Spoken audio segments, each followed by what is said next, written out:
మీకు వందనాలు. ఇక్కడ నిలబడ్డ నేను ఒక దాసుడిని మాత్రమే నీకు నాయన, ఒక పాత్రని.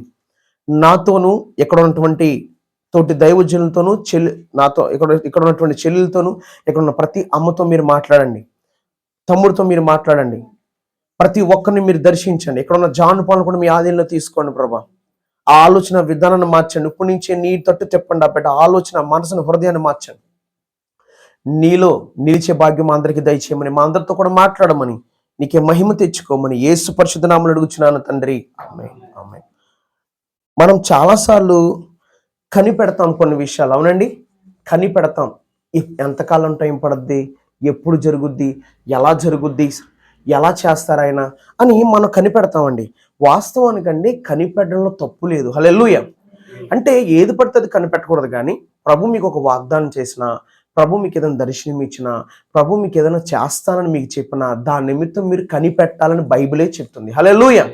కనిపెట్టకుండా 1 year అయిపోయింది, 2 years అయిపోయింది, 3 years అయిపోయింది, 4 years అయిపోయింది, ఇంకెప్పుడు నా జీవితంలో చేస్తాడు ఈయన అని సనుక్కుని కొన్నిసార్లు దేవునిలోంచి తొలగిపోయి ఆఖరికి దేవుడిచ్చే ఆశీర్వాదం చాలా మంది వాళ్ళ జీవితంలో చూడలేరు. మీకు అర్థమవుతుందని నేను చెప్పేది? హల్లెలూయా. కానీ కనిపెట్టాలంటండి. ఎందుకు కనిపెట్టాలి? భార్య కనిపెడుతుంది భర్త ఎప్పుడు వస్తాడు అని. ఎందుకంటే పిల్లలు ఆకలితో ఉన్నారనుకోండి, సంతకు వెళ్ళాడు, మార్కెట్కి వెళ్ళాడు హస్బెండ్, ఏం తీసుకొస్తాడు, ఏ వెజిటేబుల్ తీసుకొచ్చాడు, ఏం తీసుకొచ్చాడు, అది మిర్చి తెచ్చాడా లేదా, లేదంటే టమాటా తెచ్చాడా లేదా, లేదంటే పలానా వెజిటేబుల్ కూడా నేను ఎక్స్ప్లెయిన్ చేశాను ఆయనకి, అది తెమ్మని అన్ని తెస్తాడా లేదా అని ఆ గుమ్మం దగ్గర కొన్నిసార్లు వచ్చి ఎప్పుడు వస్తాడు, పిల్లలకు ఉండాలి, టైం అవుతుంది, ఆకలితో ఉన్నారని కనిపెడతా ఉంటారు. కనిపెడతారు లేదండి? కనిపెట్టిన తర్వాత అది మన చేతికి వచ్చిన తర్వాత వాళ్ళు సమృద్ధిగా తింటారు. దేవుడు కూడా కనిపెట్టాలి అని చెప్పి బైబిల్లో కనిపెట్టాలి. ఈ కనిపెట్టినప్పుడు ఏం జరుగుద్దో దేవుని గ్రంథంలో పరిశుద్ధాత్మ దేవుడు, త్రియేక దేవుడు మన కొరకు రాశాడు. ఎవరైతే ఆయన కొరకు కనిపెడుతున్నారో ఏం జరుగుద్దో వాళ్ళ జీవితంలో బైబిలే చెప్తుంది. చూడండి ఒకసారి, కీర్తన 37వ కీర్తన 34వ వచనం. యెహోవా కొరకు కనిపెట్టుకుని ఉండుము. చెప్పండి, యెహోవా కొరకు కనిపెట్టుకుని ఉండుము. బైబిల్ చెప్తుంది కనిపెట్టుకుని ఉండాలి. నా భర్త ఎప్పుడు మారతాడు, నీ కుమారుడు ఎప్పుడు మారతాడు, లేదంటే నీ భార్య ఎప్పుడు మారుతుంది, నీ కుమారులో ఎప్పుడు మార్పు వస్తుంది, లేదంటే నీ జీవితం ఎప్పుడు మారుతుంది, నీ జీవితంలో బ్రేక్ త్రూ ఎప్పుడు వస్తుంది, దేవుడు అనుకున్నట్టుగా నీ జీవితంలో ఎప్పుడు చేస్తాడని ఎప్పుడు చేస్తాడు, ఇవన్నీ ఏం చేయాలంటే కనిపెట్టుకుని ఉండాలంట. కనిపెట్టుకోవాలి. కనిపెట్టినప్పుడు ఏం జరుగుద్దట? ఆయన మార్గమును అనుసరించాలి. Second one. ఫస్ట్ వన్ కనిపెట్టుకుని, రెండోది ఆయన మార్గాన్ని అనుసరిస్తే, థర్డ్ వన్ భూమిని స్వతంత్రించుకున్నట్లు ఆయన నిన్ను హెచ్చించును. హల్లెలూయా. నువ్వు కనిపెట్టినప్పుడు, ఆయన మార్గంలో నువ్వు నడుస్తున్నప్పుడు, ఆయన మార్గాన్ని నువ్వు అనుసరిస్తున్నప్పుడు భూమిని స్వతంత్రించుకోక ఆయన నిన్ను హెచ్చించబోతున్నాడు అంట. హల్లెలూయా. నువ్వు భూమిని స్వతంత్రించుకోబోతున్నావు. ఇది బైబిల్లో ఎవరి జీవితంలో జరిగిందా? కనిపెట్టుకుంటే నిజంగా భూమిని స్వతంత్రించుకుంటారా? ఇది నిజంగా నమ్మదగ్గంగా ఉందా? నిజంగానే బైబిల్లో రాసిన మాట నా దేవాది దేవుడు ఒక వ్యక్తి జీవితంలోని కాదు, కానీ ఇప్పుడు ప్రజెంట్ మనకి పరిశుద్ధాత్మ దేవుడిని దీనికి కంపేర్ అయ్యేది ఒక వ్యక్తి, ఒక యవ్వనస్తుని, ఒక యంగ్ బాయ్ జోసెఫ్ జీవితాన్ని పరిశుద్ధాత్మ దేవుడు మన ముందుకు తీసుకొస్తున్నాడు. కనిపెట్టుకున్నాడు కనుక ఐగుప్తు దేశాన్ని, ఆ భూమిని, ఆ ప్రాంతాన్ని స్వతంత్రించుకోగలిగాడు. ఆ భూమి మీద హెచ్చించబడ్డాడు. హల్లెలూయా. బైబిల్ చెప్తే మళ్ళీ చదువుకుందాం. యెహోవా కొరకు కనిపెట్టుకుని ఉండము, ఆయన మార్గాన్ని అనుసరించాలట. భూమిని స్వతంత్రించుకున్నట్టు ఆయన నిన్ను హెచ్చించాలని బైబిల్ చెప్తుంది. Hallelujah. Are you believe this scripture? మీరు నమ్ముతున్నారు? నీ లేఖన భాగం నేను నమ్ముతున్నా. నిజముగా ఆయన కొరకు కనిపెడతానంట. ఎన్నో అవమానాలు వస్తున్నాయి, ఎన్నో ఇబ్బందులు వస్తున్నాయి, ఎప్పుడు చేస్తాడో తెలీదు. చాలా మంది దర్శనం చూశాడంట, చాలా మంది వాగ్దానం పొందుకున్నాడంట అని ఎన్నో మాట్లాడుతున్నారయ్యా. కానీ నువ్వు కనిపెట్టినప్పుడు ఒక దినాన్న నువ్వు ఈ భూమిని స్వతంత్రించుకునేలాగా నేను హెచ్చించబోతున్నాడంట. హల్లెలూయా. అక్కడ మీరు చదివారు లేఖన భాగం లోపల వినబడింది. హీబ్రూ చాప్టర్ 10:36 అంటాడు, దేవుని చిత్తము నెరవేర్చేవారై మీరు వాగ్దానం పొందు నిమిత్తం మీకు ఒరిమి అవసరమై ఉంది. ఒరిమి కావాలి. తర్వాత 35 అంటాడు ఏంటంటే, కాబట్టి దానికి ప్రతిఫలంగా మీకు గొప్ప బహుమానం ఇవ్వబోతున్నాడట. ఏంటండి? గొప్ప బహుమానం ఇవ్వబోతున్నాడు. ఆ గొప్ప బహుమానం ఇచ్చేది మనుషులు కాదు, దేవుడు.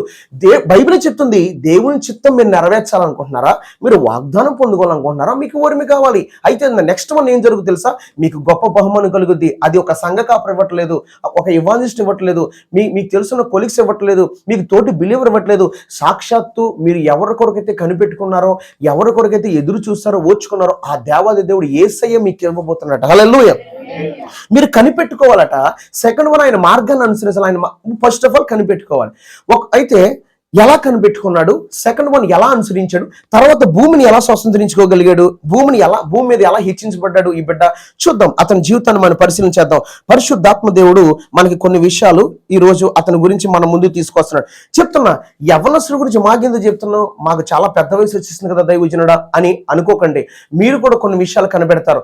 సెకండ్ వన్, కనిపెట్టే ముందు ఆయన మార్గంలో నడిచేటప్పుడు అనేకమైన అనుభవాలు మనకు ఎదురవుతాయి. ముఖ్యంగా ఏ అనుభవం ఎదురవుతుందంటే, దేవునికి దూరం చేసే ఫస్ట్ ఆఫ్ ఆల్ అపవాది యొక్క ప్లాన్ ఏమిటంటే పాపం అండి.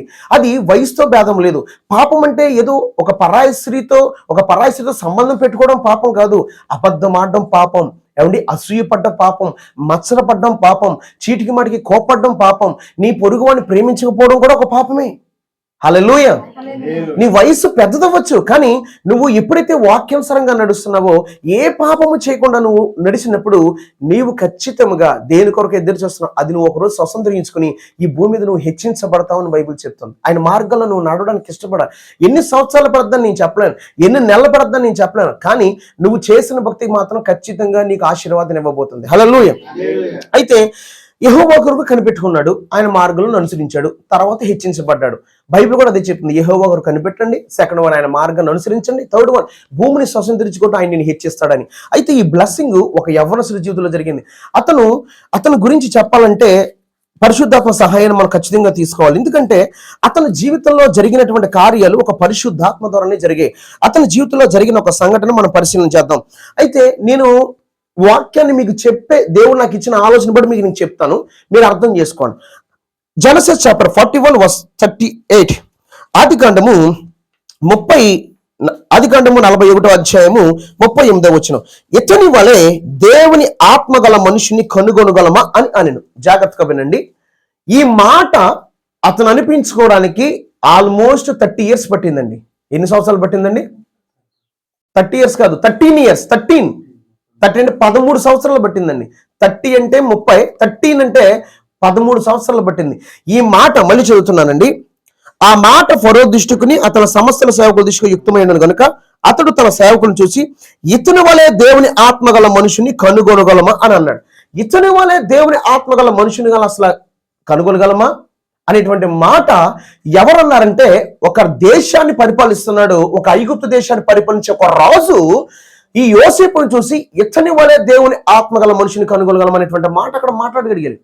ఈ మాట యోసేపు జీవితంలో ఫుల్ఫిల్ అవడానికి, దర్శనం చూసిందేమో 17వ సంవత్సరానికి కళలు చూసేటువంటి కళలండి, కానీ ఈ మాట ఇతని జీవితంలో నెరవేర్చబడ్డానికి, అంటే ఇతను చూసిన దర్శనం ఫుల్ఫిల్ అయ్యే సమయం వచ్చేటప్పటికి 13 సంవత్సరాలు పట్టింది. ఎన్ని సంవత్సరాలు అండి? ఈ 13 సంవత్సరాలు కూడా కనిపెట్టుకునే ఉన్నాడు. హల్లెలూయా. కనిపెట్టుకుని ఉన్నాడు కనుక ముఖ్యంగా ఏం చేయలేదు తెలుసండి మీకు? పాపము చేయలేదండి. హల్లెలూయా.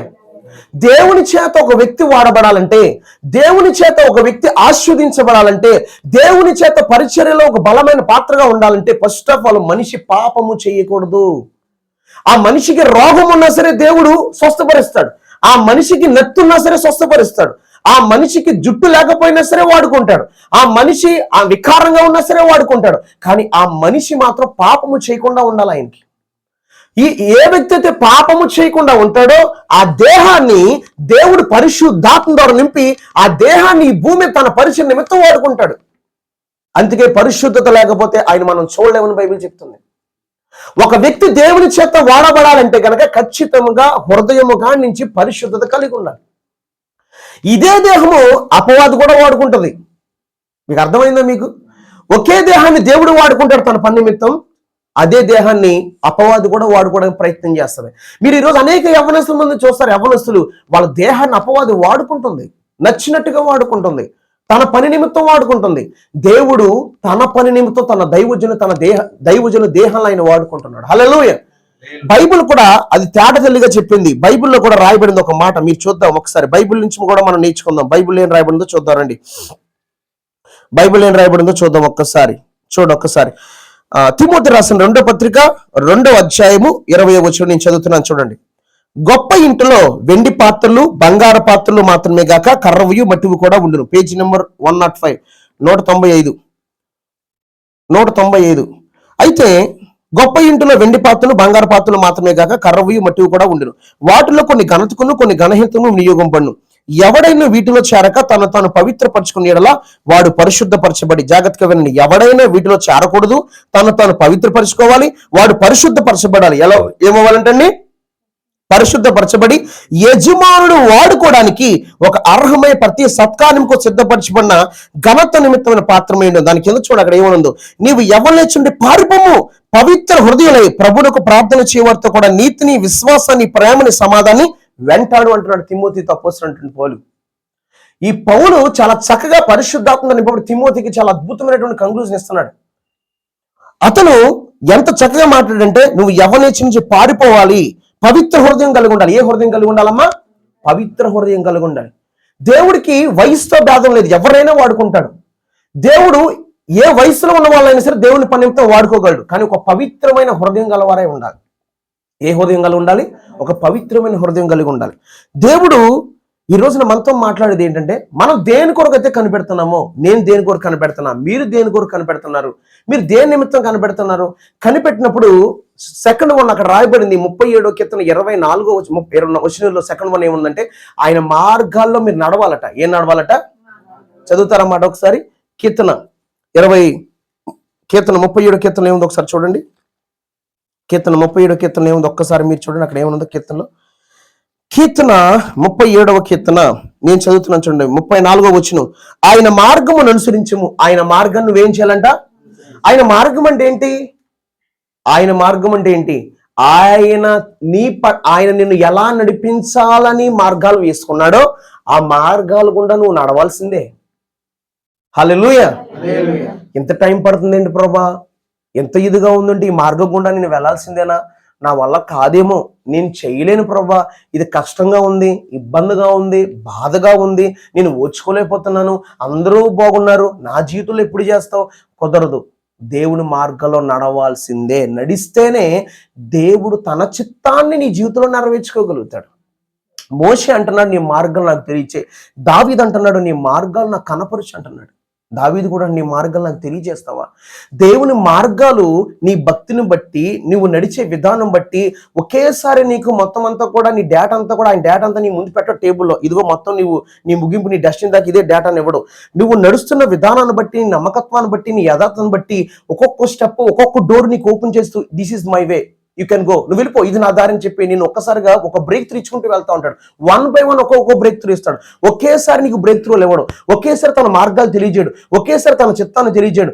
1 by 1 నీ నమ్మకత్వాన్ని బట్టి, నీ యథార్థాన్ని బట్టి. ఎందుకంటే యోసేపుకి కళలు ఇచ్చిన తర్వాత, యోసేపు కళలు ఇచ్చేసిన తర్వాత దేవుడు ఫ్రీ అయిపోలేదు. యోసేపు మీద ఒక కన్ను వేసాడు, పరీక్షించుకుంటున్నాడు, ఇతను నిలబడుతున్నాడు లేదా, ఇతను పరిశుద్ధతలు. ఎందుకంటే దేవుడికి సమస్తము తెలుసు. అపవాది యోసేపు మీద కూడా కొన్నేసింది. అమ్మో, వీడి పట్ల ఏదో ఒక ప్రణాళిక ఉంది, ఈయన ఎలాగైనా సరే దేవుని చిత్తంలోంచి దేవుని మార్గం తొలగించాలని పొతిఫర్ భార్య ద్వారా పలు రకాలుగా శోధన పెట్టినప్పటికీ కూడా యోసేపు మాత్రము దేవుని మార్గములో నుంచి బయటికి రాలేదు. హల్లెలూయా.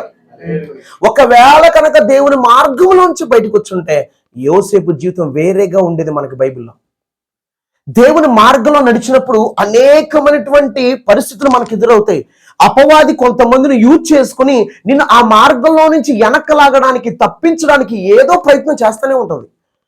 నువ్వు దేన్ని చూడాలంటే ఫస్ట్ ఆఫ్ ఆల్ నీకు ఇచ్చిన వాగ్దానం చూస్తూ దేవుడిని నడిపిస్తున్న మార్గంలో నువ్వు నడవడానికి ఇష్టపడాలి. నువ్వు నడవాలంతే. నడిచినప్పుడు దేవుడు నేను నడిపిస్తున్న విధానాన్ని బట్టి నువ్వు స్తుతిస్తూ, అది నీకు కష్టం అనిపించవచ్చు, అది నీకు బాధ అనిపించవచ్చు, కానీ దాని తర్వాత వచ్చే ఆశీర్వాదం ఉంటుంది చూసారు, బహు ఘనంగా ఉంటది. హల్లెలూయా. అది ఊహించలేం, అది ఎక్స్పెక్ట్ చేయలేం. కేఏపాల్ గురించి చెప్పమంటున్నారు, కుళ్ళిపోయిన అట్టుపండు తిన్నాడండి. మీకు నేను చెప్తున్నాను, ఒక కుళ్ళిపోయిన అట్టుపండు తిన్నాడు ఆ వ్యక్తి.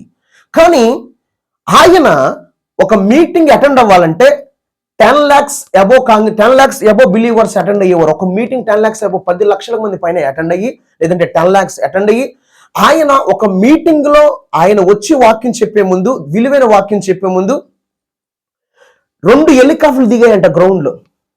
ఏ దైవజనుడు కూడా అలాగా దేవుని వాక్యం ప్రకటించడానికి హెలికాప్టర్లో లక్షల మందిలో దిగల. ఒక కుళ్ళిపోయిన అట్టుపోతున్న వ్యక్తి ఎలా హెలికాప్టర్లో దిగ్గలిగాడు? దేవుని మార్గంలో నడవడానికి మనం ఇష్టపడాలి. అతనికి తెలియదు భవిష్యత్తులో నా జీవితం ఎలా ఉంటుందని ఆయనకి తెలియదు. కానీ దేవుడు అతను నడిపిస్తున్నప్పుడు, ఓర్చుకున్నప్పుడు, ఓపిక పట్టినప్పుడు దాని తర్వాత వచ్చే ఆశీర్వాదము యావత్తు ప్రపంచానికి చూపించాడు. ఒక పాస్టర్ గారు హెలికాప్టర్లో వస్తున్నాడు ఏంటి అనే లక్షల మంది వచ్చేసారు. హల్లెలూయా. ఒక పాస్టర్ గారు హెలికాప్టర్లో వస్తున్నాడా? ఈ రోజున సమాజానికి పాస్టర్ గారు అంటే సైకిల్ వేసుకుని వస్తాడు, పాస్టర్ గారు అంటే సోడర్ వేసుకుని వస్తాడు, పాస్టర్ గారా అంటే ఒక చీప్గా, తక్కువగా మాట్లాడుతుంది సమాజం. కానీ ఒక దైవజనుడు అంటే, ఒక పాస్టర్ గారు అంట హెలికాప్టర్లో వస్తున్నాడా? అతని దగ్గరికి సీఎంలు పిఎంలు వెళ్తున్నారా అని చూడడానికి కొంతమంది వచ్చి వాక్యం వినేవారు. హల్లెలూయా. దేవుడి ప్లాన్ ఎవరికి అర్థం కాదండి. దేవుడు నడిపించే మార్గంలో మనం నడవడానికి ఇష్టపడాలి. దేవుడు నడిపించేటప్పుడు కొన్నిసార్లు వస్త్రాలు ఉండవు, మనకి సరైన వస్త్రాలు, కొన్నిసార్లు సరైన భోజనం ఉండదు, కొన్నిసార్లు మనకి చాలా ఇబ్బందులుగా అనిపిస్తుంది. కానీ అది ఇబ్బంది కాదు. నిన్ను దేవుడి నుంచి తొలగిపోకుండా దేవుడు నీకు కొంత తర్ఫీతిస్తున్నాడు. దేవుడు ఆ సింహం పిల్లని ఆకలిగొంటాయి, కానీ మీరు ఆకలిగొన్న దేవుడు కొన్నిసార్లు భోజనం లేదయ్య అన్నప్పుడు కడుపు నింపుకుంటున్నాను, ఆకలితో ఉన్నానంటే దేవుడు ఎందుకు మౌనంగా ఉంటాడంటే అది నీ ఆత్మీయ జీవితాన్ని బిల్డ్ చేసి నువ్వు పడిపోకుండా ఉండడానికి. అది దేవుడు ఆకలి తెచ్చడానికి పెద్ద కష్టమేమి కాదు ఆయనకి. దేవుడు ఆకలి తెచ్చగలడు. కానీ నేను నడిపించిన విధానం ఎలాగుంటుందంటే, శత్రువు కొన్నిసార్లు చేసిన దాడికి నువ్వు తట్టుకోవాలి. ఆ తట్టుకోవాలంటే నీకు కొంచెం ట్రైనింగ్ అవసరం. ఆ ట్రైనింగ్ లో నువ్వు నిలబడినప్పుడే దేవుడు నిన్ను బ్లెస్ చేస్తాడు. హల్లెలూయా. నేను రోడ్డు అంటా వస్తున్నాను. నేను వచ్చేటప్పటికి ఒక యవ్వనస్తురాలు రోడ్డు మయంగా నుంచుంది. నన్ను చూసింది ఆవిడ. ఆమె తప్పుకొచ్చి పక్కకి, ఇదేంటి ఇవిడ మయంగా నుంచుంటుందే, ఏం చేయాలో తెలియక సరే స్లోగా నడుచుకుంటే ఏం చేద్దామా అనుకుంటున్నాను మనసులో. అమ్మ వస్తుందా అంటే అమ్మని తీసుకెళ్దాం. తర్వాత వెంటనే ఏదో ప్రేరేపణ నుంచి, నాకు ఒక ప్రేరేపణ నుంచి నవ్వు గారు కాల్ చేసిన వెంటనే, సరే ఈయన రమ్మందో, ఈయన వచ్చాడు ఇంకో కొంచెం ఏదో ఒకటి చేస్తాడు, మా కలిసి వెళ్దాం బాగుంటుందని. అంటే నేను దగ్గరికి వచ్చే కొలిది కూడా ఆ అమ్మాయి జరగల, రోడ్డు మయంగానే ఉంది. కొంచెం దగ్గరికి వచ్చేటప్పటికి నేను ఫోన్ చేస్తాను, అది రింగ్ అవుతుంది. అప్పుడు దగ్గరికి వస్తాను అనేటప్పటికి ఆ అమ్మాయి అప్పుడు తప్పుకొని, నేను కూడా నమ్మ తప్పుకోమని చెప్పేసి తల కింద పెట్టుకుని ఇలా పక్క తప్పుకొని వచ్చేటప్పటికి ఈయన డోర్ తీశారు నవ్వు గారు. పిల్లరా, ఎందుకు చెప్తున్నానంటే మనిషి పడిపోవడం చాలా ఈజీ, చాలా తేలిక. మనిషి పడిపోవడానికి అనేక అవకాశాలు వస్తాయి, కానీ మనిషి నిలబడడానికి మాత్రం ఒకే అవకాశం వస్తుంది భూమి మీద. హల్లెలూయా. మనిషి నిలబడడానికి ఒకే అవకాశం వస్తుంది. మహా అయితే 2, 1, 2 అంతమించి ఎక్కువ గుర్తుపెట్టుకోండి. ఆ ఒకటైనా నువ్వు సద్వినియోగం చేసుకోవాలి. అది ఎవరు సద్వినియోగం చేసుకున్నారో? జోసెఫ్ సద్వినియోగం చేసుకున్నారు. అతని గురించి మనం కొన్ని విషయాలు నేర్చుకుందాం. యవనస్తుడే కానీ తను నిలబడిన విధానం దేవుళ్ళలో మనకు గొప్ప పాఠాన్ని నేర్పిస్తుంది. ఒక సవాలుగా చూడండి, నేను ఎలా నిలబడ్డాను, అందుకే నేను దేశాన్ని, భూమిని స్వతంత్రించుకున్నాను, హెచ్చించబడ్డాను, దేవుని చేత ఆశీర్దించబడ్డాను. ఒక సవాలుగా పరిశుద్ధాత్మ దేవుడు మనకు కొన్ని విషయాలు తెలియజేస్తుంది. ఈరోజు ఆయన గురించి కొన్ని విషయాలు. ఒక రోజు ఇది ఎంతవరకు తీసుకెళ్లాడంటే దేవుడు అతన్ని, యోసేపు జీవితాన్ని ఒక ఫలించే కొమ్మగా చూపించడమే కాదు, అనేకమైనటువంటి ఒక యంగ్ మ్యాన్స్, ఒక యవ్వనస్తుడికి ఒక మాదిరికరమైన జీవితంగా. ఇదిగోండి చూడండి, ఒక యవ్వనస్తుడు 17 సంవత్సరాల నుంచి 30 సంవత్సరాల దాకా ఎలా బ్రతికాడో చూడండి. అమ్మ లేదు దగ్గర, నాన్న లేదు, సమస్యలు, ఇరుకులు, కష్టాలు, కానీ నేను ఇచ్చిన కళను నమ్మాడు, పాపం చేయలేదు. నేను నిలబెట్టాను కదా, నేను దీవించాను కదా, నేను ఆశీర్వించాను కదా, నేను హెచ్చించాను కదా, నేను పట్టించుకున్నాను కదా, మరి నిన్ను కూడా నేను పట్టించుకుంటాను. నువ్వు నిలబడతావా? నువ్వు నమ్మకంగా ఉంటావా? పాపం చేయకుండా ఉంటావా? యథార్థంగా బతుకుతావా? వాక్యానుసారంగా బతుకుతావా? నేను నిన్ను కూడా దీవిస్తానని దేవుడు ఒక సవాల్గా యోసేపుని చూపిస్తున్నాడు. దేవుడు అంటే మీరు జాగ్రత్తగా వినండి. మీ పిల్లల దగ్గర కూర్చోబెట్టుకుని, జాన్ పాల్ అన్నాడు. ఇప్పుడు ఆంటోనీ గారు అంటారు, నేను చాలా కష్టపడ్డాను రా జాన్ పాల్, నీకేం తెలుసు, సైకిల్ తొక్కెళ్ళివ్వండి, నువ్వు అలా ఉండకూడదు, ప్రార్థన చేసుకో, వేసి నీ బండి ఎత్తాడు అని అంటాడంట. ఎందుకంటాడు? నా కొడుకు నాలా సైకిల్ తొక్కకూడదు, నేను తొక్కి అలసిపోయాను కనుక నా కొడుకు బండి మీద తిరగాలి. మరి దేవుడు కూడా తన ప్రజలు ఎలా ఉండాలి, తన ప్రజలు ఎలా భూమిని స్వతంత్రించుకోవాలి, అయితే దానికి తగ్గ ప్రిపరేషన్ దేవుడు మన పుట్టక మునిపే చేసి ఇచ్చాడు మనకి. హల్లెలూయా. ఇదిగో ఇలా ఉంది పరిస్థితి. మీ గ్రంథాన్ని చదవండి. అందుకే దివారాత్రులు దీన్ని ధ్యానించేవాడు ధన్యుడు. ఆకు వాడక తన కాలం ముందు ఫలమిచ్చే చెట్టు వల్ల ఉంటాడు. తనకు కాలం ఏర్పాటు చేశాడు, డిజైన్ చేశాడు. తన కాలంలో ఫలమిచ్చే చెట్టు వల్ల నేను ఉండబోతున్నాను. ఫలమిచ్చే చెట్టు వల్ల నోవా గారు ఉంటారు, ఫలమిచ్చే చెట్టు వల్ల ఆంటోనీ గారు ఉంటారు. ఎవ్రీబడి. నీ కాలంలో దేవుడు నిర్ణయించాడు. ఆ కాలంలో ఒక ఫలం ఇచ్చే చెట్టు వల్ల ఉండబోతున్నావు. నువ్వు చేయిందంతా సఫలమవుతుంది. ఫరో అంటున్నాడు, ఇతని వల్ల దేవుని ఆత్మగల మనుషులు మనం కనుగొనగలమా? ఒక అన్యజనుడు ఎందుకు అనగలిగాడు? కారణం ఏంటి? కారణం ఏంటంటారు? మీరు ఏమైనా చెప్తారా? చెప్పాలి. కారణం ఏంటి? దేవుని కొరకు కనిపెట్టాడు, ఆయన మార్గంలో నడిచాడండి. హల్లెలూయ. ఎందుకు నడిచాడో తెలుసండి? అతను ఇచ్చిన సాక్ష్యాన్ని వింటే చాలా ఆశ్చర్యం అనిపిస్తుంది. అమ్మ లేదు దగ్గర, నాన్న లేదు దగ్గర, ఒక ప్రీచర్ లేడు, ఒక సేవకుడు లేడు, తనకి తర్ఫీదు ఇచ్చి గైడ్ చేసేవాళ్ళు లేరు. కానీ దేవుడు మాత్రం అతనికి తోడే ఉన్నాడు. పరిశుద్ధాత్మ దేవుడు అద్భుతంగా అతనికి హెల్ప్గా ఉన్నాడు. అతను చేయాల్సిన ఏంటంటే దేవుని కొరకు ఎదురు చూడడం, కనిపెట్టడం, ఆయన మార్గంలో నడవడం. యోసేపు ఇలా నడువు నడువు నడువు నడువు. ఎందుకు వచ్చిన జీవితం ఇది? ఏ తప్పు ఎందుకు వచ్చిన జీవితం ఇది? అన్నలు అలా గమ్మేశారు. దేవుడు కళ్ళు చూపించాడు, కానీ ఏంటో దేవుడే చూపించుంటే నా జీవితం ఇలా ఉంటుందా? నేను ఎలా నడవబడతానా? ఎందుకు వచ్చింది? పొత్తిపోరు భార్య ఇంచ కడుగుతుంది కదా చక్కగాని, ఒక భార్యలాగా నేను స్వీకరించి నా జీవితంలో నేను కూడా శుభ్రంగా ఒక ధనవంతుని అయిపోతాను, లేదంటే నేను ఏదైనా ఒక స్టెప్ తీసుకుని ఏదో అలా ఎదుగుతాను. ఇవన్నీ ఆలోచించలేదు యోసేపు. పోతీఫర్ ఒక భార్య వచ్చినా సరే ఆమెని నెగ్లెక్ట్ చేసి ఆమెను పక్కనెట్టి అక్కడ దేవుణ్ణి చూపించాడు యోసేపు. మరి దేవుని గురువు కనిపెట్టుకుంటున్నాడు, దేవుని మార్గంలో నడుస్తున్నాడు. నువ్వు నిలబడితేనే నీ జీవితంలో దేవుడు చేయాల్సింది చేయగలుగుతాడు తప్ప నువ్వు పడిపోతే నీ జీవితం ఎప్పుడు ఎలాగుందో అప్పుడు అలాగే ఉంటుంది. పడిపోవడం చాలా ఈజీ. అందుకే నువ్వు నిలబడి చూపించు దేవునికి. నువ్వు నిలబడ్డావు అనుకో, దేవుడు నేను ఖచ్చితంగా ఈ భూమిని స్వతంత్రించుకునే విధంగా నేను హెచ్చిస్తాను అన్నాడు కదా దేవుడే. బైబిల్లో రాయబడింది, నా సొంత మాట కదా బైబిల్లో రాయబడింది. ప్రభా నేను నీ కొరకు కనిపెట్టాను, నీ మార్గంలో నడుస్తున్నాను ప్రభా, నన్ను నీ చిత్తానుసారం బ్లెస్ చేయమంటే ఖచ్చితంగా నేను బ్లెస్ చేయడా? ఖచ్చితంగా నేను ఆశీర్వదించడా? అది బైబిల్లో రాయబడింది కదా. ఆయన అడిగితే ఇచ్చే దేవుడు అండి. ఆయన అడిగితే ఇచ్చే దేవుడే కదా. ఒకసారి చూద్దామా? చిన్న సందర్భాన్ని మీకు నేను చెప్తాను. ఓ రోజు ఏం జరిగిందంటే ఆదికాండము 37వ అధ్యాయము 28వ వచనం చదవండి. ఒకరోజు ఈ అన్నలందరూ కలిస్తే ఒక చోట కూర్చున్నారు, గొర్రెలు మేపుతున్నారు. యోసేపు చాలా సంతోషంతో నాన్న ఇచ్చాడేమో క్యారేజీ పట్టుకెళ్ళమన్నాడు, లంచ్ అన్నలకు పట్టుకెళ్ళమని సంతోషంతో వచ్చేసి అన్నలారా అని చెప్పి వచ్చాడు. చూస్తున్నారు, ఊర్రే వచ్చాడ్రా, దొరికాడ్రా, చంపేయాలి. మనం ఏం చేయాలండి? చంపేయాలి. పిల్లరా, దేవుడికి అతని పట్ల ఒక ప్రణాళిక ఉంది. మనుషులు ఏమనుకుంటారంటే తను చంపేయాలి. మనల్ని కూడా అనుకుంటారంటే కొంతమంది ఆత్మీయంగా మనం చంపాలనుకుంటారు మనుషులు. అంతకంటే ప్రాముఖ్యమైనది మనల్ని ఆత్మీయంగా చంపాలనుకున్నది అపవాది. మనల్ని ఆత్మీయంగా అపవాది చంపాలనుకుంటాడు, మనుషులు చంపాలనుకుంటారు. కానీ దేవుడి కనుక మనం లోపడితే మన ఆత్మీయతలు మనం ఏమాత్రం చచ్చిపోయే స్థితిలోకి వెళ్ళిపోం. హల్లెలూయ. ఇతన్ని ఏం చేసిందంటే మిద్యానీయుల వర్తకులు ఆ మీదుగా వెలుచుండగా వారు ఆ గుంటల నుండి యోసేపును పైకి తీసి ఆ ఇస్మాయిల్కు 20 తులములు వెండి కథను అమ్మివేశారు. ఎంత కంపారండి? 20 తులములు వెండి కథను అమ్మివేశారు. వారు యోసేపును ఐగుప్తునకు తీసుకుని వచ్చారు. 20 తులాల వెండికి సొంత సహోదరులు అమ్మేశారు. నిజంగా యోసేపు గుండె పగిలిపోయి ఉండేదేమో. ఎందుకు వచ్చిందిరా బాబు, అసలు వద్దురా బాబోయ్, సూసైడ్ చేసుకుంటే బాగుంటుందా, పారిపోతే బాగుంటుందా, లేదంటే ఏదో ఒకటి చేసేస్తే బాగుంటుందా, లేదంటే పాపం చేసేస్తే బాగుంటుందా? ఇవన్నీ అనుకున్నాడా యోసేపు? చెప్పండి. ఎన్ని సంవత్సరాలు అతనికి? 17 సంవత్సరాలు. మీరు 37వ అధ్యాయం స్టార్టింగ్ చదివితే 17 సంవత్సరాలు. చూడండి, యాకోబు తన తండ్రి పరదేశిగా ఉండిన కనాను దేశం నివసించిన యాకోబు వంశావళి ఇది. యోసేపు 17 ఏళ్ల వాడే. అంటే ఎన్ని సంవత్సరాలు అండి? 17 years old. ఎలా ఓర్చుకున్నాడు? ఎలా కనిపెట్టుకున్నాడు? అసలు ఎలా నిలబడగలిగాడు దేవుళ్ళు? తర్వాత భూమిని స్వతంత్రించుకునేవాడుగా ఎలా హెచ్చించబడ్డాడు? హిస్టరీలో ఎలా తన పేరు లెక్కించబడింది బైబిల్లో, పరిశుద్ధ గ్రంథంలో. ఏదో సాదాసీద బుక్కులు కాదు, హోలీ బైబిల్లో, పరిశుద్ధ గ్రంథంలో సాక్షాత్తు సృష్టించిన సృష్టికర్త దేవుడు అతని పేరు ఎందుకు రాయించాడు? ఈ రోజున మనం భక్తి చేస్తున్నాం, ఆయన కొరకు కనిపెట్టడం, నెక్స్ట్ వన్ ఆయన మార్గంలో నడవడం మనం ఇష్టపడాలండి.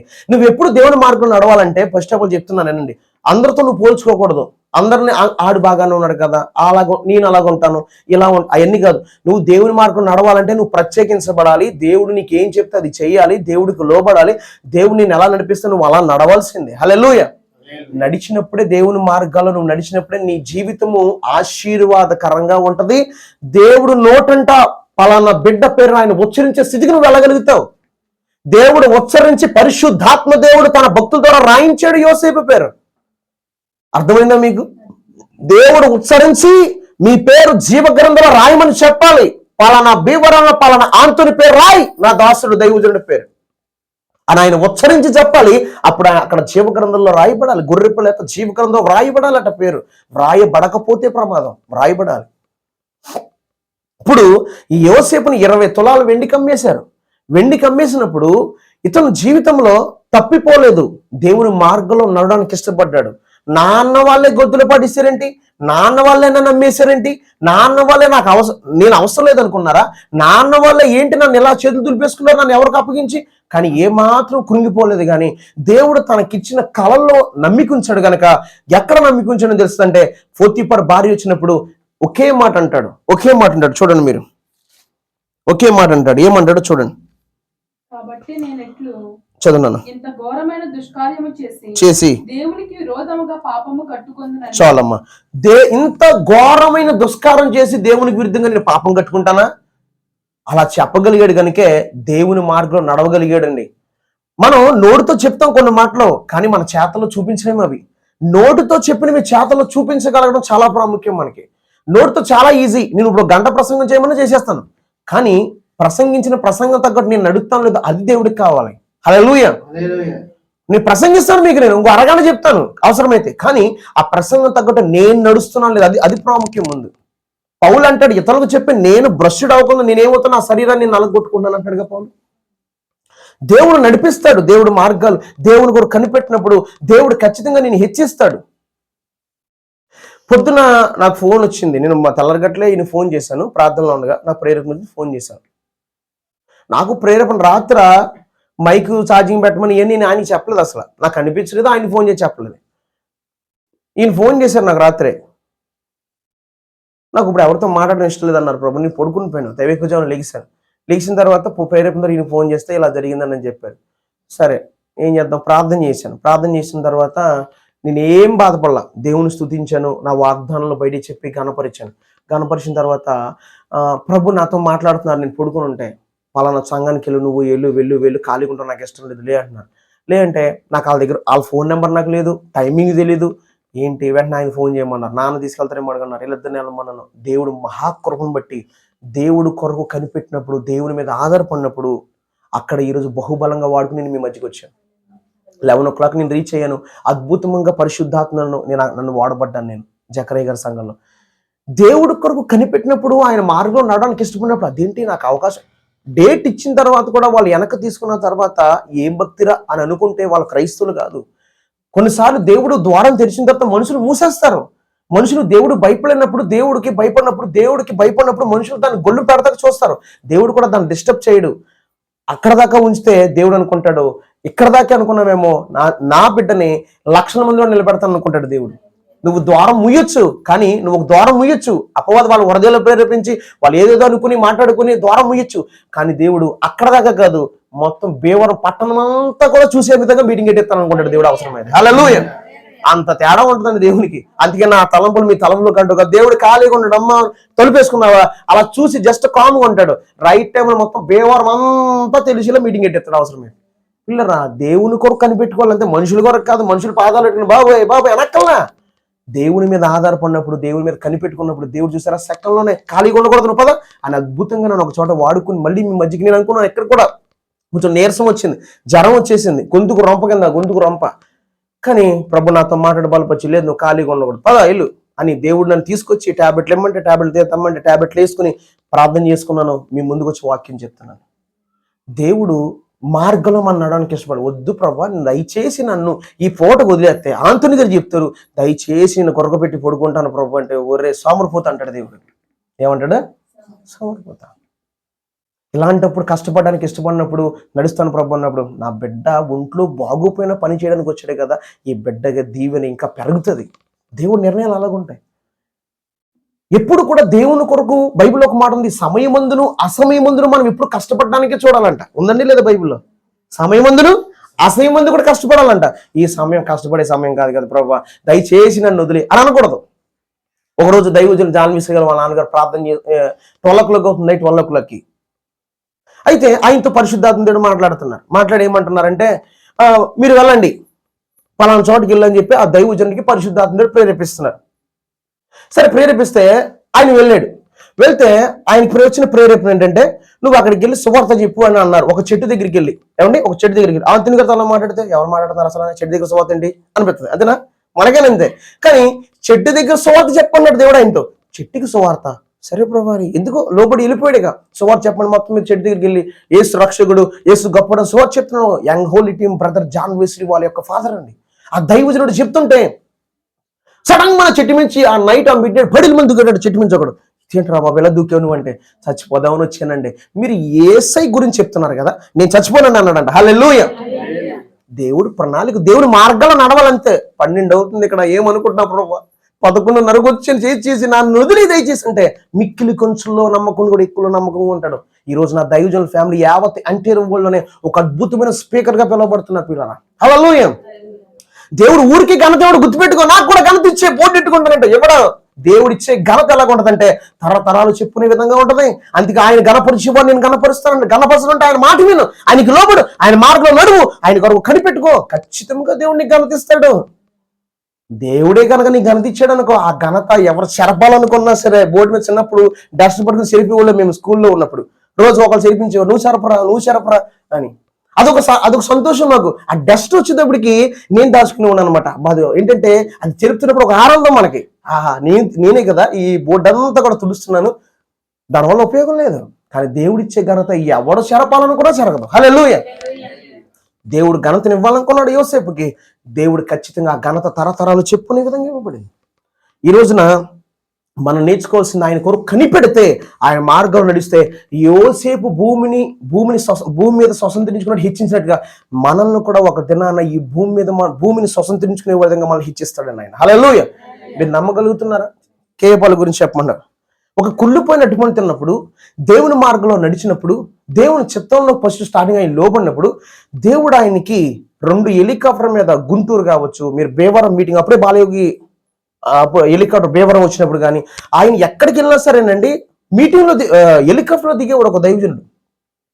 అది చాలా ఆశ్చర్యం అనిపించేది సమాజం సొసైటీకి. ఎవరంట ఒక పాస్టర్ హెలికాప్టర్ రావడం ఏంట్రా బాబు, అంత ఇదిగా ఉండేదండి. ఎలా వచ్చింది ఆ ఘనత? దేవుని మార్గంలో నడిచినప్పుడు వచ్చింది. ఈరోజు నువ్వు కూడా, నీకు ఎన్నో ఆశలు ఉంటాయి, నీకు ఎన్నో డ్రీమ్స్ ఉంటాయి. నాకు కూడా దేవుడు ఒక ఉన్నతమైన స్థితి కావాలి, నాకు కూడా దేవుడిచ్చే ఘనత కావాలి, మంచిదే, దేవుడిని ఘనత ఇస్తానన్నాడు. కానీ ఆయన మార్గం నడువు. యోసేపు నడిచినట్టు నడువు. యోసేపు ఆయన మార్గంలో నడవడానికి ఇష్టపడ్డాడు, నడువు. ఖచ్చితంగా ఒక దినాన్ని నీకు కూడా దేవుడు ఘనతను ఇవ్వబోతున్నాడు.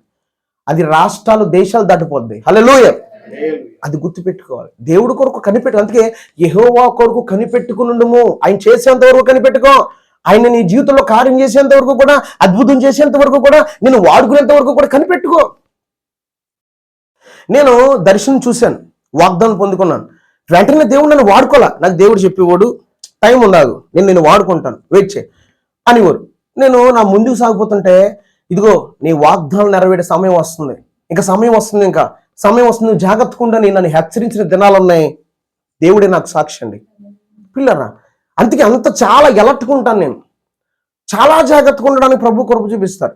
ఆయన కృప చొప్పున ఈరోజు ఇంత నా ఆత్మీయ జీవితంలో కావచ్చు, నా వాగ్దానాల విషయంలో ఇంత దూరం నేను రాగలిగాను. ఆఖరికి కేఏపాల్ దగ్గర పనిచేసినటువంటి ఆ ఫ్యామిలీకి సంబంధించిన ఒక వ్యక్తికి పరిచయం చేసి వాళ్ళ ఇంటికి తీసుకెళ్లి 30 సంవత్సరానికి వైజాగ్లో అడుగు పెట్టించి, ఈరోజు వైజాగ్లో ఉండడానికి ఒక గృహం ఇచ్చి ఎంత దాకా వెళ్ళిందంటే, నా జీవితంలో నాకు ఇచ్చిన విజన్ కూడా దేవుడు అంత దూరం నడిపించాడంటే అది ఆషామాషిగా జరగల. కొన్ని గంటల ప్రార్థనలు దేవుడు నాకు ఎప్పటికప్పుడు హెచ్చరిస్తూ, జాగ్రత్త కలిగి ఉండు, నమ్మకంగా చేయి, జాగ్రత్త. నాకు దేవుడు చెప్పేవాడండి జాగ్రత్తగా ఉండేది, తెలుసా మీకు? ఎందుకంటే పడిపోవడం చాలా ఈజీ. నేను 10,000 తెచ్చారు ఇజ్రాయల్ గారు, తీసుకోండి 10,000 అన్నాడు. ఎందుకంటే ఏదో ఇవాళ ప్రతి తీసుకున్నాను. అబ్బా 10,000 భలే వచ్చినాయి కదా నాకు. దేవుడు అన్నాడు, వద్దన్నాడు. లేదు ప్రభు, నా 10,000 కాదు, నీకేం తెలుసు, నా అవసరం నాకు ఉన్నాయి, వద్దురా బాబు నేను నీకు ఇస్తాను. లేదు నాకు ఇవ్వాల్సిందే నువ్వు. లేదు ప్రభా నాకు ఈ 10,000 కావాలి, నువ్వు ఎప్పుడో ఇస్తావు, నాకు వద్దులే అన్నాను అనుకోండి. మీకు అర్థమైందా మీకు? దేవుడు మార్గంలో నడవడానికి ఇష్టపడాలి. దేవుడు చెప్పినప్పుడు మనం చేయాలి. ఈ రోజు నేను చాంగానికి వెళ్ళాను, నాకు ఆయన ఒక ఆఫరింగ్ ఇచ్చారు. ఆఫరింగ్ నేను నా బ్యాగ్లో పెట్టాను. పెట్టగానే వాళ్ళ అమ్మగారు నా దగ్గరికి వచ్చి పలకరించి, బాబు నువ్వు చాలా హెచ్చించబడ్డావు, ఇలాగ దేవుని కృప అని కొన్ని విషయాలు చెప్తా. అవునమ్మా, దేవుని కృప అని చెప్తుంటే నాకు ఒక ప్రేరణ, ఒకసారి ప్రార్థన చేయమని, నాకు ఆవిడ ప్రార్థన చేయమని ప్రేరణ వస్తున్నారు. ప్రార్థన చేయండి అమ్మా అన్న. నాకంటే పెద్ద వయసు ఆవిడ. ప్రార్థన చేస్తుంటే లోపల బ్యాగ్లో ఉన్న ఆఫరింగ్ అది నాకు ప్రేరణ వస్తుంది, కానికి ఇచ్చేయని. నువ్వు ఆ కానుక ఇచ్చేయను, నువ్వు ఆ కానుక ఇచ్చేయి. ప్రభు కానుక నువ్వు ఇమ్మన్నావు, నువ్వు ఇమ్మంటే ఇచ్చేస్తాను, ఇచ్చేయి, నేను నిన్ను ఆశీర్వదిస్తాను అంటున్నారు ఆయన. అనగానే వెంటనే జిప్ ఓపెన్ చేసి వాళ్ళ అబ్బాయి ఇచ్చిన కానుక తీసి 500 ఆయన చేతిలో పెట్టుకుని ప్రార్థన ఆయన చేతిలో పెట్టేయమన్నారు. ప్రభు పెట్టేశాను, ఆమె చేతిలో పెట్టేశాను. అంతే. ప్రభు నాకు ఏం చెప్పి నేను ఆశీర్దిస్తాను అన్నాడు. సరే ప్రభు, ఆయన మార్గంలో నడవడానికి ఇష్టపడాలి. ఊరుకో ప్రభు, మొత్తం లెక్కేసుకుంటే బ్యాంకు అయితే కట్టాలి, ఇదొక 500, అదొక 500, అదొక 500 ఇవి ఉండాలి కదా, నాకు నువ్వు ఇచ్చేయమంటే అలాగా అన్నాను అనుకోండి, దేవుడు నా కొరకు ఇవ్వాల్సింది ఇవ్వగలుగుతాడా? ఆయన మార్గంలో నడవండి. అది పిల్లరా, కొన్నిసార్లు కొన్ని విషయాల్లో లోపడినప్పుడు చాలా దేవుడు అన్నాడు ఒక 500 నువ్వు ఆవిడకి ఇచ్చేయమన్నప్పుడు నేను నిన్ను ఆశీర్దిస్తాను. దేవుడే యేసయ్య నన్ను ఆశీర్దిస్తానంటే అసలు ఎలాగుంటుందండి ఆ బ్లెస్సింగ్? ఇది ఆయన మార్గంలో నడవడానికి ఇష్టపడాలి మనం ఎప్పుడు కూడా. ఇవన్నీ కూడా టాలీ చేసుకుంటాడు దేవుడు. ఇవన్నీ ఎందుకయ్యా ఇవన్నీ అంటే నీ ఆత్మీయ జీవితంలో నువ్వు ఎంత పర్ఫెక్ట్గా ఉన్నావో ఇలాంటి విషయంలో తెలుస్తుంది. జల్లించినప్పుడు చూడండి మొత్తం నోకలని కింద సరిపోతాయి, అవునే కదా? ఇలాంటి విషయాల్లో కొన్నిసార్లు దేవుడు నీ ఆత్మీయ జీవితాన్ని చూసుకొని ఓకే పర్ఫెక్ట్, అన్ని విషయాల్లో బాగా ఉన్నాడు, నమ్మకంగా ఉంటున్నాడు, అప్పుడు దేవుడిచ్చే ఆశీర్వాదం నువ్వు 500తో కాదు 50 lakhs ఇవ్వగలడు ఆయన. 50 lakhs I tell him this 50 అంటే 50 లక్షలు ఇవ్వగలడు, 50 లక్షలు ఇవ్వగలడు. ఆయన కార్యాలు అలాగ ఉంటాయి. అంటే చిన్న పెద్ద విషయాలను నేను పరీక్షించలేడు. నువ్వు కనిపెడుతున్నప్పుడు నువ్వు ఆయన మార్గంలో నడవాలి. చూడండి, గిజ్జోను విషయంలో కూడా యుద్ధాన్ని తీసుకెళ్ళినప్పుడు దేవుడు పరీక్షించుకున్నాడు. ఆ పరీక్ష చిన్నదే, మనిషిని తాగే కూడా చిన్న పరీక్ష, కానీ ఆ పరీక్ష ఆయనకి మాత్రం చాలా పెద్దది. చాలా పెద్దది. నేను ఇంతమందితో నేను విజయం ఇవ్వడం నాకు ఇష్టం లేదు, అతిశయిస్తారు, వద్దు నాకు కుదరదు అంటున్నాడు దేవుడు. జస్ట్ 300 మందిని తీసుకున్నాడు అంతే. అందుకే ఈరోజు యోసేపు ద్వారా మనం నేర్పుతున్న పాఠం ఏంటంటే, యోసేపు తండ్రిని దేవుని మార్గంలో ఎలా నడవగలిగాడో, నీకిచ్చిన వాగ్దానాలు, నీకేమైనా దర్శనాలు ఇవ్వబడతాయి. నాకు ఒక దర్శనం ఇవ్వబడింది. ఈ దర్శనం గుండా నడవడానికి దేవుడు నాకు ఎంతో సహాయం చేశాడు. అపవాది ఎంతో దాడి చేశాడు. నాకు ఎన్నో దాడులు వచ్చినాయి, చెప్పలేని దాడులు వచ్చినాయి, కానీ ఏనాడు కూడా పాపం చేయలేదు. హల్లెలూయా. పాపం చేస్తుంటే నా జీవితం ఎలా ఉండేదా అంటే, దేవుడు ఎంత నమ్మదగిన వాడంటే అనిపించేది. ఒకసారి ప్రభు చెప్పాను, ప్రాణాన్ని వదిలేస్తాను ప్రభు, చచ్చిపోతాను, తప్పు చేయకూడదు ప్రభు, దేవుని స్తోత్రం, హల్లెలూయా. చచ్చిపోతే దేవుడి రాజ్యంలోకి వెళ్ళిపోతాం, కానీ పాపం చేస్తే అది ఎంత భయంకరం తెలుసని. అందుకే యోసేపు కూడా అనుకున్నాడు, చెల్లి చదివింది కదా, ఇలాంటి దుష్కారము చేసి నేను దేవునికి విరుద్ధంగా పాపం కట్టుకుంటానా బాబోయ్ వద్దు అని పారిపోతే చెరసాల్లో పాడేశారు. అసలు ఈ సమయంలో ఈ జనరేషన్లో ఎవరినైనా మమ్మల్ని ఎవరైనా తీసి చెరసాల్లో పడితే ఏంటి ప్రభు ఇది, అద్భుతంగా పరిచయం చేసిన వాక్యం చెప్పి నన్ను జైల్లో పెట్టారు అని అంటాం మనమా? చెప్పండి ఒకసారి. కానీ ఎందుకు యోసేపు లోపడ్డాడు? యోసేపు ఎలా లోపడ్డాడు? యోసేపు ఎలాగైతే లోబడ్డాడో, ఆయన మార్గంలో ఎలా నడిచాడో నువ్వు నడవగలుగుతావా? Are understand gospel? Every believer you can read Bible. నువ్వు బైబిల్ చదివినప్పుడు అందులో ఉన్నటువంటి అర్థాన్ని గ్రహించి దయచేసి. నువ్వు బైబిల్ చదివినప్పుడు భక్తులు ఎలా బ్లెస్ అయ్యారు, భక్తులు దేవుని చేతిలో ఎలా దీవించబడ్డారు, దేవుని చేతిలో ఎలా వాడబడ్డారు మీకు అర్థమవుతుంది. మీరు బైబిల్ చదవండి. అందుకే యోసేపు జీవితంలో 2 కళలు చూశాడు. 2 కళలు చూసినప్పుడు ఆ కళలు ఒక తన పన నిలబడడం, మిగతా పనులు సాగిలపడడం, తర్వాత సూర్య చంద్ర 11 నక్షత్రాలు సాగిలపడడం చూశాడట. ఈ విజన్ నెరవేర్చబడే ముందు అనేకమైన ఒడిదుడుకులు వచ్చినాయి. బానిసత్వం, గోతులు పాడేశారు, బానిస, అక్కడి నుంచి చెరసాల నుంచి దేవుడిచ్చిన దర్శనాలు నెరవేర్పు. ఏది కావాలి మనకి? దేవుని మార్గంలో నువ్వు నడవడానికి ఇష్టపడుతున్నావా? ఈరోజు నీ జీవితంలో నీకే దేవుడు ఏం కార్యం చేస్తానన్నాడు?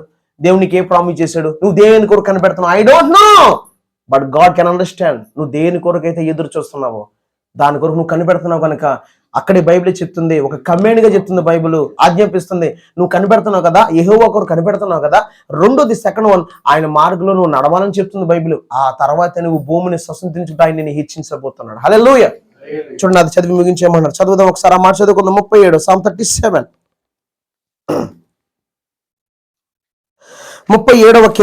37వ కీర్తన ఒకసారి చూడండి అక్కడ ఏమనుందో. 37వ కీర్తన 34వ వచనాన్ని గట్టిగా బిగ్గరగా చదువు. ఎవ్రీబడి, ప్రతి విశ్వాసి చదవాలి. జానపలు కూడా చదవాలి, లేదా ఇంటికి వెళ్ళడం. Where is your Bible? ఇది నీ బైబిల్ ఏది? జానపాలు చదువుతాడు. ఎవరిని బైబిల్ ఉండమ్మా? 37 చదువు. 37 34వ వచనం చదువు, తక్కువ చదవాలి, లేదా ఇంటికి పంపమది. 37వ కీర్తన 34వ వచనం. 34 చూడు, 34 వచనం నుంచి చదువు గట్టిగా చదవాలి. యెహోవా కొరకు కనిపెట్టుకుని ఉండుము. చదువున్నాను. ఆయన ఎవరి మార్గం అనుసరించాలంటండి? ఎవరి మార్గాన్ని? నా మార్గంలో నేను వెళ్తాను, దైవజనుడు నన్ను వదిలే అంటే నేను వదిలేస్తాను. నీ ఇష్టం, నీ మార్గంలో నడుస్తాను. కానీ ఆయన మార్గంలో నడుస్తానంటే కనుక ఖచ్చితంగా దేవుడు నీకు తోడే ఉంటాడు. తర్వాత చదువున్నాను. అనుసరించము, స్వతంత్రించుకున్నట్లు. హల్లెలూయా. కూర్చో. భూమిని స్వతంత్రించుకుంటూ ఆయన ఏం చేస్తాడంట? నీ దగ్గర ఎంత డబ్బు ఉంది, నీ దగ్గర ఎంత చదువు ఉంది, ఏం చేయగలవు నువ్వు, నా పనులు ఎలా ఉపయోగపడతావు అసలు? బయట పనికి వెళ్తే అడుగుతారు మనకి, అమ్మ నీకేమొచ్చు, నీ దగ్గర ఏం టాలెంట్ ఉంది, ఏ వర్క్ చేస్తావు, ఏ స్కిల్ ఉంది. కానీ దేవుడు ఇవేమీ అడగడం. ఆయన మార్గంలో నువ్వు నడవడానికి ఇష్టపడ్డావు అనుకో, కనిపెట్టావు అనుకో, నిన్నంట ఈ భూమిని స్వతంత్రించుకునే విధంగా నేను హెచ్చించబోతున్నాడు ఈ భూమి మీద. హల్లెలూయా. నమ్ముతున్నావా లేదా? నమ్ముతున్నారా? Are you understand this gospel? మీరు నమ్ముతున్నారా ఈ సువార్త? ఎవరైతే మీరు నమ్ముతారో మీరు దయచేసి బైబిల్ పట్టుకుని ప్రార్థించండి. నేను నీ కొరకు కనిపెడుతున్నాను, కానీ నువ్వు నడిపించే మార్గం నేను ఖచ్చితంగా నడుస్తా. నన్ను కూడా భూమిని స్వతంత్రంగా నన్ను హెచ్చించబోతున్నావు. దేవుని స్తోత్రం. నువ్వు దేని కొరకు కనిపెడుతున్నావు? ఆ కనిపెట్టే విధాల్లో నువ్వు నెక్స్ట్ వన్ ఏం చేయాలంటే సెకండ్ వన్, ఆయన మార్గంలో ఆయన మార్గాన్ని నువ్వు అనుసరించాలి. రేపు జరిగిపోవాలి, నెక్స్ట్ వీక్ జరిగిపోవాలి, నెక్స్ట్ మంత్ జరిగిపోవాలి ప్రభా అన్నావు అనుకో, దేవుని మార్గంలో నువ్వు నడవలేవు, కొనసాగలేవు. హల్లెలూయా. యెహోవా కొరకు కనిపెట్టినట్టు కాదు అది. అందుకే మోకరించగలరు, మోకరించండి, ప్రార్థన చేసుకోండి. దేవా నేను నీ కొరకు కనిపెడుతున్నాను కొన్ని విషయాల్లో, అయితే నీ మార్గాన్ని నేను అనుసరిస్తాను. నన్ను కూడా భూమిని స్వతంత్రించుకుని నన్ను హెచ్చించండి. ఎన్ని సంవత్సరాలు పడదో నేను చెప్పలేను, ఎన్ని దినాలు పడదో నేను చెప్పలేను, కానీ అది నీకు దేవునికి ఉన్న ఫెలోషిప్ని బట్టి ఉంటుంది. అది నీకు కూడా దేవునికి ఉన్నటువంటి రిలేషన్షిప్ని బట్టి దేవుడు చేయగలుగుతాడు. ఒక అన్యరాజు అంటున్నాడు, ఇతను వల్లే దేవుని ఆత్మగల మనిషిని కనుగొనగలమా? దేవుడు కూడా నీ గురించి బేవన చిన్నపేటలో కుమారి అంట, ఆమె ప్రార్థన సింహాసనం కదిలిస్తుంది. ఏంటి ఎంతసేపు ప్రార్థన, కన్నీటి ప్రార్థన, భారం కలిగి ప్రార్థన, ఏంటి ఆమె ప్రార్థనకు జవాబు ఇవ్వండి అని చెప్పి ఆజ్ఞాపించే విధంగా ఉండాలి. హల్లెలూయా. దేవుడికి అన్నీ తెలుసు, మనం చెప్పక్కర్లేదు. నువ్వు చెప్పక మునిపే ఆయనకి అన్నీ తెలుసు. ఈయన మీద అంటున్నాడు, అసలు నువ్వు పిండమై ఉండగానే నేను ఏర్పాటు చేశాను బాబు, ప్రతిష్ఠించాను, ఈ పని నిమిత్తం నువ్వు చేయాల్సిందే. మోకరించండి ఎవ్రీబడి. ప్రభు దగ్గర మీరు ఏ విషయంలో కనిపెడుతున్నారు? ఐ డోంట్ నో, మీరు దేని నిమిత్తం కనిపెడుతున్నారు. కనిపెట్టి వాళ్ళు ఆయన మార్గాన్ని మీరు అనుసరించాలి. అనుసరిస్తేనే దేవుడు మీ జీవితంలో భూమిని స్వతంత్రించుకునేటువంటి స్థానం, మీకు ఎలాంటి స్థానం ఇవ్వాలో ఈ భూమి మీద అలాంటి స్థానం ఇస్తాడు. దేవుడు మీకు భూమి మీద ఎలాంటి స్థానం ఇస్తాడు. దేవుని దగ్గర కనిపెట్టుకుంటే నువ్వు దేని నిమిత్తం కనిపెడుతున్నావు? నువ్వు ఆయన మార్గాన్ని అనుసరించాల్సిందే. ఆయన నడిపించే మార్గం నువ్వు నడవాల్సిందే. నేను అడిగాను ఒకరోజు, నేను దర్శనం చూడకముందు, నాకు అర్జెంటుగా వివాహం చేసే బయటికి వెళ్ళిపోతాను ఇంట్లోంచి అన్నాను. నిజమండి ప్రభా, వివాహం చేసే దేవుడు నాకు ఆన్సర్ ఇవ్వలేదు వివాహం విషయంలో. ఎందుకు ఇవ్వలేదు? దేవుని చిత్తం కాదు. దేవునికి ఒక ఉద్దేశం ఉంది, ఆ ఉద్దేశం నెరవేర్చబడాలి. ఆయన మార్గంలో నడిపించాడు, నడవడానికి కృప చూపించాడు. ఒక దినాన నా పిల్లల సేవ చేస్తారని నాకు దేవుడు ఇప్పుడు వాగ్దానం చేశాడండి. నేను నా పిల్లలకి ఆస్తులు ఇవ్వలేను, నేను నా పిల్లలకి ఏమీ ఇవ్వలేనండి. నా దగ్గర ఏమీ లేదు, బైబిల్ తప్ప, దేవుడు వచ్చిన వాగ్దానాలు దేవుడు వేసే తప్ప. కానీ నా పిల్లల సేవ చేయడానికి ఆయన ఆత్మనిచ్చి నా నోటులో ఉన్నటువంటి మాటలు నా పిల్లలు వారి పిల్లల నోటంటే ఉంటాయని ప్రభు యెషయా 59:19 నుంచి ఐజియా చాప్టర్ 59 వర్స్ 19 through 21 దాకా నాతో మాట్లాడాడు. ఆయన నా పిల్లలు ఆయన సేవ చేయబోతున్నారని, నా నోటంట వచ్చిన మాటలట నా పిల్లలు వాళ్ళ పిల్లల నోటంట వస్తాయన్నాడు. నా మీద ఉన్న ఆత్మ నా పిల్లలు వాళ్ళ పిల్లల మీద ఉంచుతానని చెప్పాడు. దేవుని మార్గంలో నడవడానికి. అది ఒకవేళ నేను తొందరపడిపోయి ఏమో నా జీవితం ఎలా ఉండేదో, ఎక్కడో 10,000 9,000 ఉద్యోగం చేసుకుంటూ ఎవరో నా జీవితంలోకి వచ్చి రోజుకో గొడవ పెట్టుకుంటూ ఏమో నా పిల్లలు నేను ఎలా ఉండేవాళ్ళమో. కానీ నేను దేవుని మార్గం నడవడానికి ఇష్టపడినప్పుడు దేవుడు తన పని చేయడానికి నా పిల్లలను కూడా ఆయన ఏర్పాటు చేసుకున్నాడు. హల్లెలూయా. ఖచ్చితంగా నా పిల్లల నాకు ఆయన చూపిస్తానని నాకు వాగ్దానం చేశాడు. నా పిల్లల నేను నీకు చూపిస్తానని చెప్పాడు. దేవుని నమ్మిక ఉంచాలి. ఆలస్యం అవుతుంది అనుకుంటాం కదా, ఆలస్యం కాదు దేవుని లెక్కలో, అది రైట్ టైంలో జరిగే టైం ఆయన దృష్టిలో. ఆలస్యం అయిపోయింది అనుకుంటాం, కానీ ఆలస్యం కాదు, అది దేవుని సమయంలోనే జరగాలి. అది అప్పుడు జరిగితేనే దేవుడు అంటే ఏంటో ప్రపంచానికి అర్థమవుతుంది. మనం అనుకున్నట్టు జరిగితే దేవుని ప్రేమ జరగవు, ఆయన అనుకున్నట్టు జరిగితేనే దేవుని ఉద్దేశాలు ఈ భూమి మీద జరగలుగుతాయి. ఆయన కొరకు కనిపెడతావా? ఆయన కొరకు కనిపెడితే నేను ఈ రోజున ఒక హెలికాప్టర్ ఎక్కే స్థానంలోకి దేవుడు నన్ను తీసుకెళ్ళబోతున్నాడండి. ఒకరోజు ఎక్కుతాను నేను ఆయన మహిమార్థమై. నా దగ్గర ధనం లేదు కొనడానికి, కానీ దేవుడు తన పరిచయ నిమిత్తం ఇవ్వబోతున్నాడు తన మహిమార్థమై. నేను ఆయన మార్గాన్ని అనుసరిస్తున్నాను. దేవుడు ఒక దినాన్ని ఆశీర్వదిస్తాడు. దేవుడు ఒక దినాన్ని హెచ్చిస్తాడు. దేవుడు నాకు చెప్పాడు, నా జీవితంలో జరిగిన సంఘటన. నేను బేవారం వచ్చిన తర్వాత అంటున్నాడు, నేను నిన్ను నడిపించేటువంటి మార్గాన్ని, నేను నడిపించే విధానం బట్టి నువ్వు నన్ను మహింపని చూస్తూ స్తుతించు అన్నాడు. అప్పుడు నాకు ఈ డేట్లు ఏం బుక్ కావాలి, నేను ఇంకా ఏ సంఘాలు అడుగు పెట్టలా. కానీ దేవుడు నన్ను నడిపిస్తున్న విధానం బట్టి నేను దేవుని స్తుతిస్తున్నా. దేవునికి మహిమ కలుగునుగా. హల్లెలూయా. క్లోజ్ చేసేయండి బ్రదర్, క్లోజ్ చేసేయండి.